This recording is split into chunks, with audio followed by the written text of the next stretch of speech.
আসলে স্বাধীন? আমার তো মনে হয় না স্বাধীন। অবশেষে ছাত্রদেরই জয় হইল। আজকে ফাইনালি বাধ্য হলাম টিকটকে কিছু টোকাইদেরকে নিয়ে কথা বলতে। আমি কিন্তু সবসময় সিনেমা নিয়ে কথা বলি, সিনেমার নায়কদেরকে নিয়ে কথা বলি। তো আজকে ফাইনালি টিকটকারকে নিয়ে কিছু কথা বলতে চাচ্ছি। তো সম্পূর্ণ ভিডিওটা সবাইকে না টেনে দেখার জন্য আবারও আপনাদেরকে বিশেষভাবে অনুরোধ করা হইলো।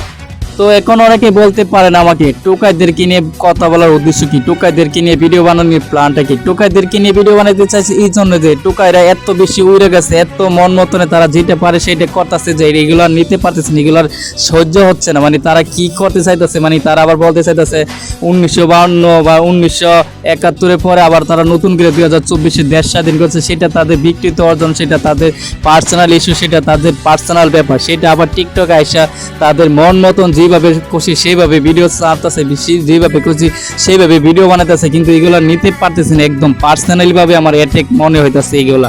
কারণ এই যে দেখেন বঙ্গবন্ধু শেখ মুজিবের কেনিয়া যা খুশি তা করতেছে, আগুন লাগাই দিতেছে এইখানে সেইখানে, মানে ভাঙচুর করতেছে, এত দেশের ক্ষতি করতেছে। এইগুলোর ক্ষতির দায় বর কে নেবে? এগুলো কি সরকার গ্রহণ করবে? কোনো সরকার তো এগুলো গ্রহণ করবে না। এগুলো তো আপনার আমার ট্যাক্সের টাকা দিয়ে এগুলো আবার নতুন করে সাজাবে, নতুন করে আবার গ্রহণ করবে। কিন্তু এগুলো কি আমাদের জন্য দেশের ক্ষতি হচ্ছে না? আমাদের দেশের কালচার কি আবার নষ্ট হচ্ছে না? এই যে এইখানে সেইখানে আগুন লাগিয়ে দিতেছে, এইখানে সেখানে ভাঙচুর করতেছে, আওয়ামী লীগের যত কিছু আছে সব কিছু একদম ভেঙে চুরে মার করে দিতেছে। এগুলো তো আবার নতুন করে যে সরকার, সেই সরকারই তো আপনার আমার ট্যাক্স নিয়ে, আপনার আমার টাকা নিয়ে তো তারা আবার নতুন করে এগুলো বানাবে, এগুলো গ্রহণ করবে। তাহলে এখন লস হচ্ছে কার? সাধারণ জনগণ, যারা আপনার মতন আমার মতন জনগণ যারা আছে তাদের লস হচ্ছে। কিন্তু এই টিকটকের টোকাইদের কি ক্ষতি হচ্ছে না হচ্ছে সেটা কি তারা কখনো ভেবে দেখছে? কখনো কি তারা ভেবে দেখবো? এই জন্য আজকে আমি পার্সোনালভাবে শুধু টিকটকের কিছু টোকাইদের কিনে ভিডিও বানাতে চাইছি, এই জন্য যে তারাও আপনারাও আপনাদের মতামত সেটা আমাকে জানাতে পারেন। তারপরও আমার বিকৃত ব্যাপারে আমি এই ভিডিওটা বানালাম।